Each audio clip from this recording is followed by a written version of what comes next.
Salut tout le monde! Nous voici à aborder la loi des sinus, ou communément appelée la loi des sines. La loi des sines s'applique dans tous les types de triangles, mais pour ma part, je vais considérer qu'il est préférable de l'utiliser seulement lorsque nous sommes en présence de triangles quelconques. Bonne écoute! Lorsqu'on parle de triangle quelconque, cela signifie qu'il n'y a pas d'angle de 90 degrés, il n'y a pas d'angle droit qui sont visibles.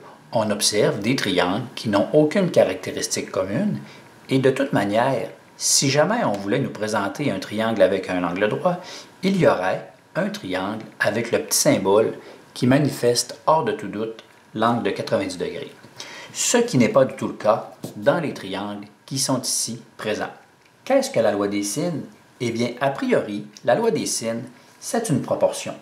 Elle se décline de cette manière. A sur sin de A, B sur sin de B et C sur sin de C. Par le passé, j'utilisais cette forme, sin de A sur A, sin de B sur B, sin de C sur C, mais je me suis rendu compte que la majorité des ouvrages n'utilisaient pas cette présentation. Mais sachez qu'il est tout de même possible de la voir de cette manière. La plus commune demeure néanmoins celle-ci présente. C'est celle que nous utiliserons. Vous vous souvenez des rapports trigonométriques dans les triangles rectangles? SOHCAHTOA, et où il fallait distinguer les côtés? En face de l'angle droit, il y avait toujours l'hypoténuse. On sélectionnait un angle, et juste devant cet angle, il y avait le côté opposé, et il demeurait le côté adjacent. Si jamais on prend un autre triangle, en face de l'angle droit, le 90 degrés, l'hypoténuse qui était toujours invariable, on sélectionne un angle, juste à côté de l'angle, il y a le côté adjacent, et en face, il y avait le côté opposé. Eh bien, dans la loi des sinus, il n'y aura que les côtés opposés aux angles qui auront de l'importance. C'est-à-dire que si on considère qu'on utilise les triangles quelconques, il faudra identifier les triangles à l'aide de lettres majuscules de manière à identifier le triangle. Et on se souvient que devant le sommet A, il y a le côté petit a. Devant, à l'opposé du sommet B, il y a le côté petit b. Et juste en face de l'angle C, il y a le côté petit c. Eh bien, pour appliquer la loi des sinus, nous aurons besoin d'associer et le côté et l'angle qui lui concorde. Nous aurons besoin d'associer le petit b à l'angle qui le concorde, c'est-à-dire le sommet B. Et la loi des sinus, en réalité, elle travaille comme une proportion, c'est-à-dire que le côté concorde avec le sinus de l'angle qui est associé, le côté B est associé au sinus de l'angle grand B qui lui correspond, et de la même manière, le côté C concorde avec sinus de C. Il faut vraiment associer l'angle avec le côté opposé. Il faut vraiment associer l'angle avec le côté opposé. À noter que le plus long des côtés ne s'appelle pas hypoténuse. Pourquoi? Parce qu'il n'y a pas d'angle droit, c'est-à-dire que s'il n'y a pas d'angle droit, il n'y a pas d'hypoténuse bien important. Pour l'instant, rappelons-nous que la loi des sinus, c'est une proportion, qu'il est impossible d'utiliser les rapports trigonométriques sinus, cosinus, tangente. Ici, c'est le sinus de l'angle. Ce n'est pas sinus comme dans SOHCAHTOA, sinus opposé sur hypoténuse ou tangente opposée sur adjacent. On ne peut pas utiliser les rapports trigonométriques car il n'y a pas d'angle droit. Si jamais on est en présence de triangle rectangle, eh bien, oui, la loi des sinus peut s'appliquer dans de tels triangles, mais par contre, il n'est pas conseillé de l'utiliser. Lorsque nous avons des angles droits, on conservera les rapports trigonométriques. Maintenant, allons voir comment utiliser la loi des sinus via des exemples. Voici donc comment faire la recherche de mesures manquantes dans un triangle quelconque. On utilise la loi des sinus, c'est-à-dire A sur sin de A, B sur sin de B, C sur sin de C. On l'utilise seulement dans les triangles quelconques, c'est-à-dire lorsqu'il n'y a pas d'angle droit. On pourrait l'utiliser tout de même dans les triangles rectangles, mais comme je l'ai dit précédemment, je vais considérer qu'on utilise ceci seulement s'il n'y a pas d'angle droit. Exemple. Détermine la mesure du côté XY. On nous demande de trouver la mesure du côté qui se situe juste ici. Premièrement, on voit un triangle avec un angle de 80 et un angle de 55 degrés et une mesure de côté qu'on nous donne. Il n'y a pas d'angle droit, c'est donc dire que la loi des sinus est probablement tout désignée pour trouver ce qui nous intéresse juste ici. Si on poursuit notre analyse avec le triangle ici juste à droite, on regarde qu'il y a un triangle, mais qu'il ne possède pas d'angle de 90 degrés. C'est donc dire que la loi des sinus, comme je le dis, elle est parfaitement désignée dans les présents cas parce qu'il n'y a pas de 90 degrés. OK, on souhaite trouver la mesure du côté XY. On nous donne deux angles. Il est bon de savoir, il est bon de prendre conscience que dans la loi des sines, le côté est associé à son angle opposé. C'est donc dire que l'angle et le côté sont associés entre eux exactement de la même manière que l'angle 80 degrés est associé au côté qui vaut 30 mm. Oui, on me parle bien ici de l'angle de 55 qui sera associé avec le côté opposé ici qui serait le côté ZY, mais puisqu'on me parle de ce côté-ci, c'est absolument l'angle Z que j'ai besoin et j'ai besoin d'utiliser deux autres informations qui correspondent. Mais je ne connais pas la fameuse mesure de l'angle Z. Rappelons-nous la caractéristique assez simple que dans les triangles, la somme des angles intérieurs correspond toujours à 180 degrés. Eh bien, nous allons utiliser cette caractéristique-ci pour déterminer la mesure exacte de l'angle Z. C'est-à-dire qu'on prendra 180 et on enlèvera le total des deux angles. Si on prend 180 et qu'on enlève 80 et 55, on obtient que la mesure de l'angle Z vaut 45 degrés. Donc, juste ici, la mesure est de 45 degrés. Il n'y a aucun piège présent dans le présent triangle, si ce n'est que de déterminer l'angle qui vaut 45. Associons maintenant la loi des sinus pour aller chercher la mesure du côté qui nous intéresse. La loi des sines, on sait qu'elle correspond à A sur sin de A, B sur sin de B, C sur sin de C. Dans l'exemple qui est juste ici, j'ai pris sur moi de mettre les lettres qui correspondaient à l'identification du triangle en question. Ça fait qu'on va associer Z avec sin de Z et Y avec sin de Y. On aurait très bien pu prendre X avec sin de X, mais comme on ne connaît pas le côté, il n'y a pas d'intérêt. Ça fait que, allons-y maintenant, le côté associé au sinus de l'angle qui lui est opposé. Sinus 45 va avec le côté XY, le côté XY va avec sinus 45. De la même manière, le fameux côté 30 mm va avec le sinus de 80 et on dira que 30 va avec sinus de 80. Lorsqu'on est rendu ici, il y a simplement une proportion qui nous est présentée et on effectuera 30 fois sinus 45 divisé par sinus 80 pour arriver à la mesure de XY, tout simplement en passant via un produit croisé. En agissant de la sorte, qu'est-ce qui arrivera? C'est que XY sera égal à 30 fois sinus de 45, 30 fois sinus de 45 divisé par sin 80. On utilise la calculatrice. Vérifions qu'est-ce qu'il arriverait avec le calcul. Assurez-vous que la calculatrice soit bien en degrés et effectuons 30 fois sinus 45. Je vais appuyer sur la touche égale pour être certain que la division divisée par sinus 80 s'effectue sur la bonne valeur et on obtient 21,5404. 21,54. On ne le demande pas, mais si jamais on voulait arrondir au centième, on laisserait la valeur pour la mesure du côté XY comme étant environ 21,54 mm. Pourquoi? Parce que les données initiales du problème, au niveau du côté, elles étaient en millimètres. Ça veut dire que le côté XY vaut environ 21,54 mm. Comment avons-nous procédé? On a trouvé l'angle qu'il nous manquait, de manière à associer l'angle avec son côté, l'angle avec son côté, mais bien important de les associer via la loi des sinus. J'ai mis les lettres qui correspondaient au sommet Z avec le côté, ici, et j'ai mis le côté XY via le sinus du 45. Tout simplement appliquer une proportion et on obtient la réponse souhaitée pour le côté en question.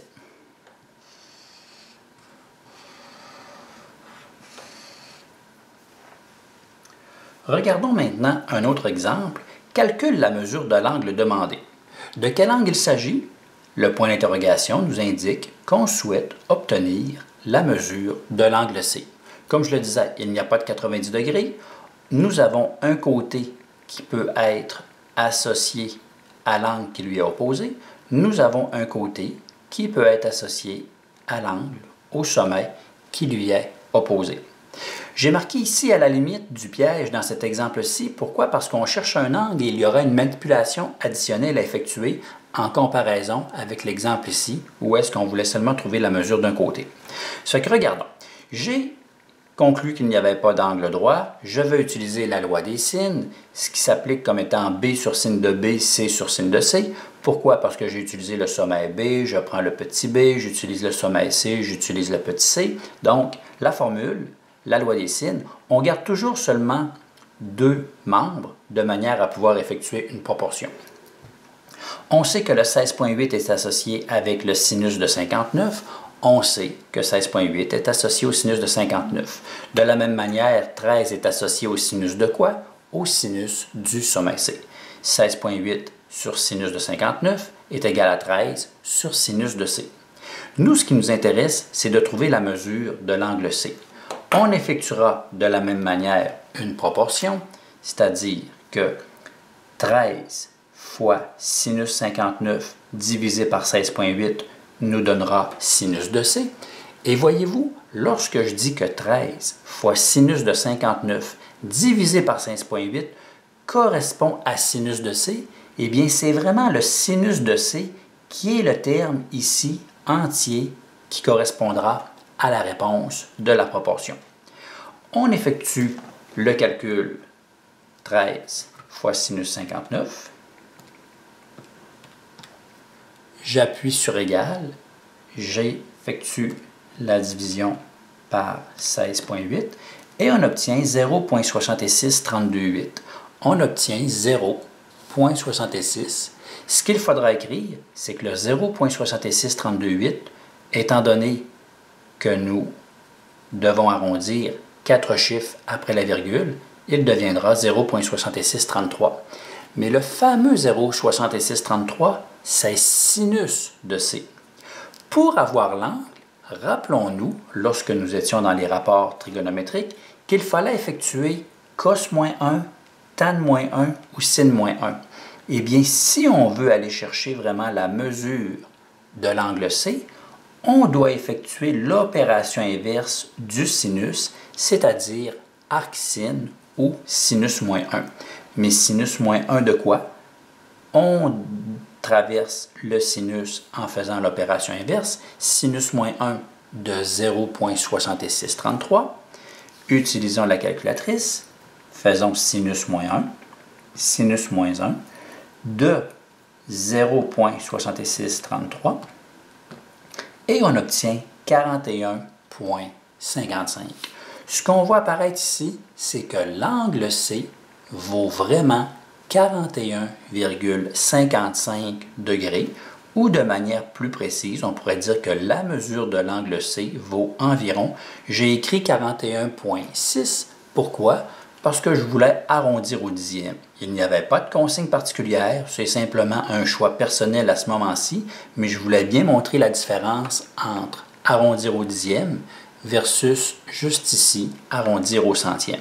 Ça fait qu'on arrondit au dixième, c'est-à-dire que nous allons voir juste après le 5 qu'est-ce qu'il y a. Le 5 fait basculer l'autre valeur du 5 et on dira que ça vaut 41,6. Ainsi, ce qu'on nous demandait, c'était de calculer la valeur de l'angle qui était demandé. On voulait l'angle C. Oui, c'est l'angle C. Mais on pourrait dire que c'est l'angle ACB.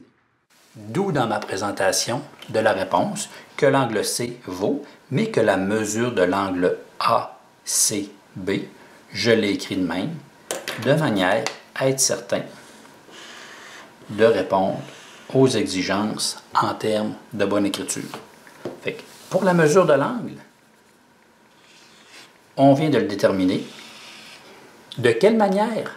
En utilisant la loi des sines, mais simplement vous rappeler que puisque nous allons trouver un angle, il faudra effectuer une petite manipulation additionnelle, c'est-à-dire l'opération inverse du sinus, qui sera sinus moins 1.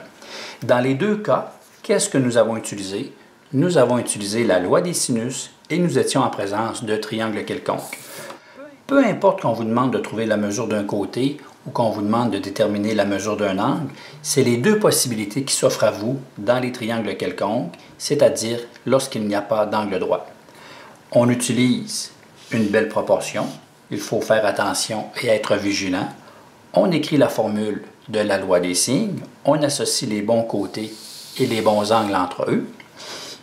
Lorsqu'arrivera le temps de trouver la mesure de l'angle, il faut faire attention parce qu'il arrivera une petite manipulation additionnelle, mais globalement, c'est vraiment de cette manière que vous procéderez. Voilà, allons voir d'autres exemples avec d'autres caractéristiques. Si jamais il advenait qu'on parle d'un angle obtus, c'est-à-dire qu'il y a un constat particulier en lien avec les angles obtus. En mathématiques, on sait, nous avons découvert que le sinus de A, le sinus d'un angle, est équivalent à sinus de 180 moins A. Le sinus de l'angle est égal à 180 moins le sinus de 180 moins cet angle. Bon, ceci est une nouvelle particularité que nous n'avions aucunement en tête, mais il faut à partir de maintenant songer que ceci existe. Utilisons la calculatrice. Sinus de 100. Sinus de 100, quelle est sa valeur? Lorsqu'on regarde ceci, on trouve que la valeur est 0,9848. Donc, sinus de 100, 0,9848. Faisons tout simplement le sinus de 80. Sinus 80, on vérifie et on obtient, oh, surprise, on obtient exactement le même résultat de 0,9848. C'est donc dire que le sinus de 100 degrés est équivalent au sinus de 80. C'est directement en concordance avec ce qu'il y a ici. Si je prends sinus de A, sinus de 100, si je fais plutôt 180 moins 100, eh bien 180 moins 100, il me reste 80. Voyez-vous la subtilité? Parfois, on pensera que c'est 80, mais si jamais c'est un angle obtus, c'est-à-dire que si c'est un angle de plus de 90 degrés, le résultat sera le même. Il y aura vraiment une astuce, il y aura vraiment une mise en garde très très importante à faire ici. Regardons avec une autre situation. Sinus de 10 degrés. Effectuons un calcul. Sinus de 10 degrés, on trouve 0,1736.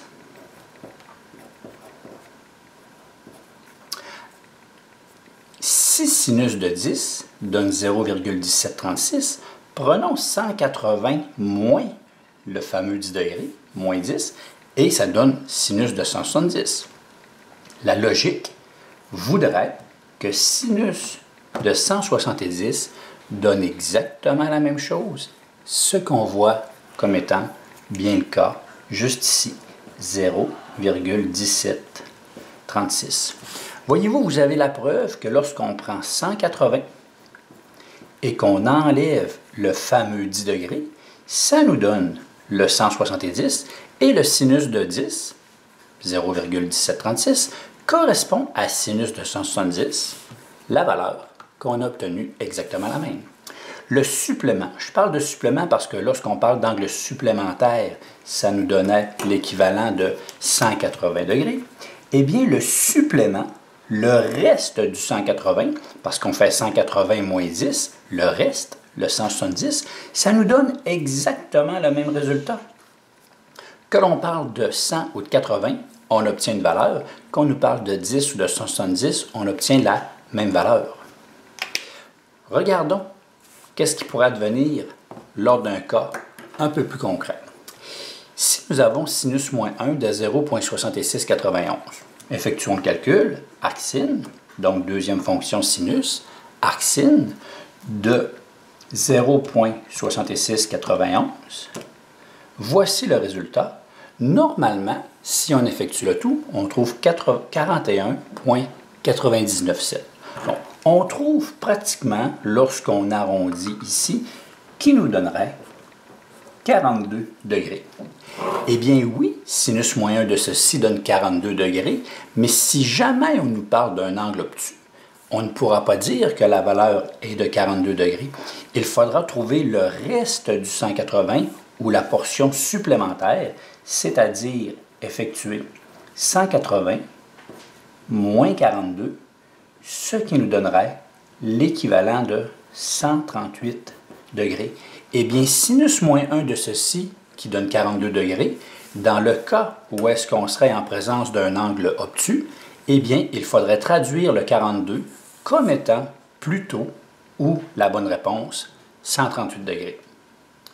Comment cela se traduirait-il concrètement? De toute évidence, nous sommes en présence d'un triangle qui est vraiment obtus. Regardons ici le triangle X, Y, Z. On voit que le sommet Z est plus grand que 90 degrés. C'est un angle obtus. Lorsqu'il sera obtus, on prendra toujours le temps de vous le dire.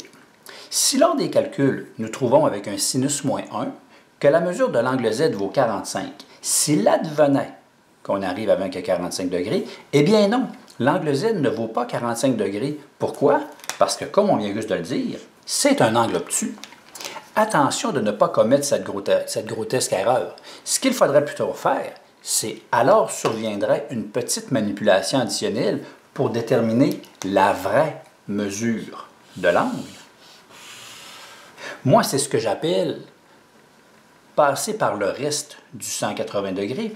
J'appelle ceci la passe de l'obtus. Bon, c'est juste une manière amicale et imagée de vous dire qu'il y a vraiment une particularité ici. La passe de l'obtus,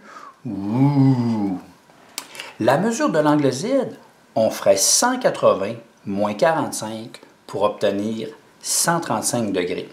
C'est dire que l'angle qui est ici ne vaut aucunement le fameux 45 que l'on pensait qu'il était en faisant le sinus moins 1, exactement de la même manière. En faisant le sinus moins 1, on trouve un angle. Eh bien, si on pensait avoir 45, il faut se dire il est obtus. Eh bien, il y a l'équivalent de la passe de l'obtus, 180 moins 45, et la réelle mesure, juste ici, serait l'équivalent de 35 degrés. Et à ce moment, ici, tout prend son sens en lien avec ce qu'on vient de voir pour le principe d'un angle obtus lorsqu'on cherche soit les côtés, soit la mesure de l'angle. Mais particulièrement ici, on pense à un angle obtus. Fait que, gardez ça en tête, on va aller faire un exemple concret et ce sera vraiment important de se souvenir de ce détail pour ne pas fausser vos résultats parce que le calcul va demeurer exactement le même. Simplement, la petite manipulation additionnelle. Voici un exemple qui mettra à l'œuvre le principe de l'angle obtus. Soit le triangle obtus ci-dessous. On nous présente un triangle ABC. On voit visuellement qu'il y a effectivement un angle obtus, mais on prend quand même le temps de nous le spécifier. C'est excellent. Et on nous demande, détermine la mesure de l'angle B. L'angle B, il est positionné dans le coin droit, juste ici. On souhaite obtenir la mesure de l'angle B.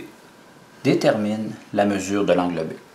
Nous sommes en présence d'un triangle qui n'est pas un triangle rectangle. On pense immédiatement à la loi des sines, la loi des sinus, et il y a un côté, 2,4, qui est associé à l'angle qui lui correspond juste en face. C'est donc dire que l'angle correspond avec ceci et que, mais on nous parle de la mesure de l'angle B, pourtant ce qu'on connaît c'est le côté opposé à l'angle A. Il sera impossible d'arriver directement à la mesure de l'angle B parce qu'on ne connaît pas le côté qui lui est associé via la loi des sinus. Mais par contre, ce qu'on peut faire, c'est indirectement, c'est on peut associer un angle avec son côté opposé de la même manière qu'on pourra associer un angle, l'angle A, avec le côté qui lui est opposé 5,8. Fait que nous allons trouver la valeur de l'angle A, et comme on sait que dans un triangle, la caractéristique est toujours qu'il y a 180 degrés, on prendra 180 degrés et on soustraira la valeur de ces deux angles-là pour arriver à la mesure de l'angle B. Globalement, c'est le processus qu'il faut appliquer. Allons-y avec la première question ou la première consigne de déterminer la mesure de l'angle B. En face du sommet A, il y a le côté petit a, avec le sommet C, il y a le côté petit c, et le sommet B, il y a le côté opposé petit b. Si on utilise la loi des sines, A sur sin de A est égal à, on pourrait dire B sur sin de B, mais comme on ne connaît pas les informations, nous travaillerons plutôt avec C sur sin de C. Remplaçons les valeurs 5,8 au niveau du côté A. 5,8 sinus, on ne connaît pas l'angle, gardons le sommet A et remplaçons le C par 2,4 sur sinus de 20. À ce moment-ci, ce qu'on peut faire, c'est de trouver l'angle avec un produit croisé. On fera 5,8 multiplié par sinus de 20 divisé par 2,4 qui nous ramène à sinus de A. Toujours bien important d'écrire les démarches de manière à ce que ce soit clair. Divisé par 2,4. Lorsqu'on applique le tout à la calculatrice, 5,8 fois sinus de 20 égale, divisé par 2,4, on obtient 0,8265.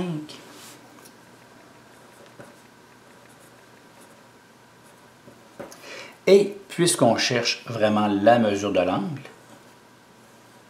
on élimine le sinus en effectuant l'opération inverse, 0,8265. Vérifions le tout à la calculatrice. Opération inverse sinus moins 1 de 0,8265, ce qui nous donne 55,74. L'angle A vaut environ 55,7 degrés. Mais rappelons-nous que l'angle A, juste en haut ici, ne peut pas valoir 55,7. Pourquoi? Parce que nous avons la certitude qu'il s'agit d'un angle obtus. C'est alors qu'arrive un petit calcul additionnel, comme je disais, mais l'angle, on le sait, il est obtus. Et c'est là que je vous disais, on va faire ce que j'appelle la passe de l'obtus, c'est-à-dire que la mesure de l'angle A, elle vaut le supplément de 180. Allons chercher le reste qui nous amène jusqu'à 180. 180 moins 55,7. Puisque la réponse est approximative, la réponse sera aussi approximative ici, ce qui nous donne que la réponse est 124,3 degrés. Eh bien, la mesure de l'angle A vaut 124. Je le mets tout simplement de couleur orangée parce que dans la couleur que j'avais utilisée juste ici, c'était 124,3 degrés. Mais nous n'avons pas encore répondu à la question parce que rappelons-nous que la question c'était « Détermine la mesure de l'angle B ». Nous avons la mesure de l'angle C qui est 20, nous avons la mesure de l'angle A qui vaut 124 et 3 dixièmes de degré, mais la mesure de l'angle B, simplement considérer que dans un triangle, la somme des angles vaut 180 degrés. Dans un triangle, la somme des angles intérieurs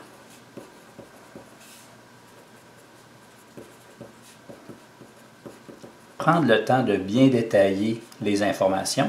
La somme des angles intérieurs donne toujours 180 degrés. Eh bien, la mesure de l'angle B sera 180, que nous enlevons le 20, que nous enlevons 124, 180 moins 20, moins 124,3, ce qui nous donne que l'angle B vaut, allons vérifier à la calculatrice, 180 moins 20, moins 124 et 3 dixièmes. On trouve que l'angle vaut 35,7 degrés. Toujours dans un souci de garder la bonne information, on pourra se dire que juste ici, 35 et 7 dixièmes, la mesure de l'angle ABC vaut 35,7. Voyez-vous de quelle manière le tout s'orchestre? C'est de cette manière qu'il faudra vraiment faire attention. Ça fait que maintenant qu'on sait comment appliquer la loi des sines dans un triangle obtus, c'est-à-dire l'angle que l'on retrouve n'est pas nécessairement l'angle qu'on pense être, il faut passer par la passe de l'obtus. Deuxième question, question B, ou deuxième demande, on nous demande « Résous le triangle ». Résoudre le triangle, ce n'est pas une question proprement parlée, mais c'est plutôt un principe. Résoudre un triangle, c'est trouver la mesure de tous les angles et de tous les côtés. Lorsqu'on vous demandera de résoudre un triangle, cela signifie que l'on souhaite connaître la mesure de tous les côtés et de tous les angles. Pour l'instant, le simple fait de nous demander de trouver l'angle B, nous n'avions pas le choix qu'il fallait trouver la mesure de l'angle A avec la passe de l'obtus pour déduire l'angle B parce qu'il y a 180 degrés dans un triangle. Et résoudre le triangle, eh bien, ça veut dire qu'on veut connaître aussi la mesure des trois côtés et le seul côté qui est manquant, c'est le côté AC, c'est le côté petit b qui est l'opposé du sommet. Donc, toujours le même principe, triangle quelconque, nous appliquons la loi des sinus. Allons-y avec B. La loi des sines, puisque c'est un triangle quelconque, A sur sin de A, B sur sin de B, C sur sin de C. Si je veux garder les mêmes lettres, puisque moi, je veux découvrir le côté AC, le côté petit b, je pourrais dire que B est associé au sinus de l'angle opposé.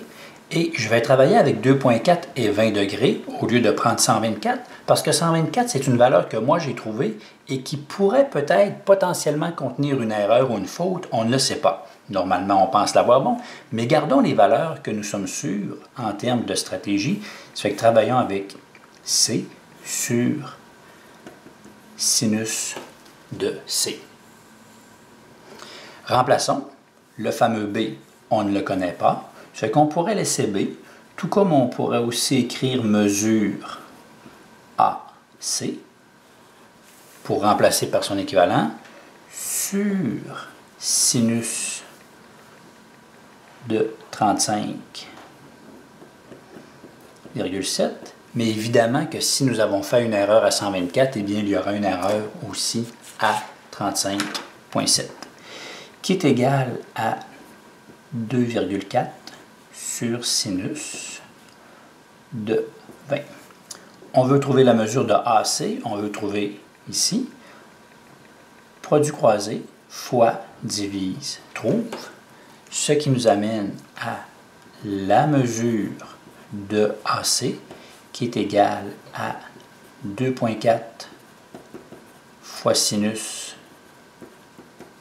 de 35,7 sur sinus de 20, la mesure de AC qui sera, on utilise la calculatrice pour aller vérifier qu'est-ce qu'il en est, 2,4 fois sinus 35,7 divisé par sinus de 20. J'ai fait le calcul d'une seule opération. Cela devrait nous donner 4,0947, ainsi de suite. Bon, puisque c'est un côté, on pourrait arrondir au dixième, au centième. On pourrait arrondir au centième, tout comme on pourrait arrondir au dixième. Il n'y a aucune consigne.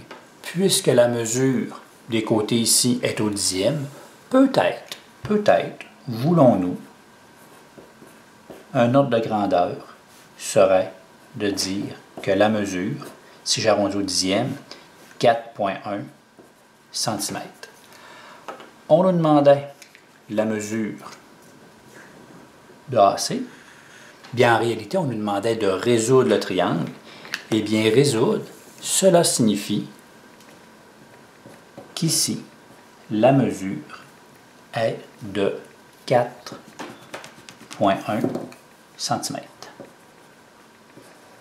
pour le côté AC. Et nous avons la mesure de toutes les mesures, ce qui fait que résoudre le triangle, nous avons tout ce qu'il y en est.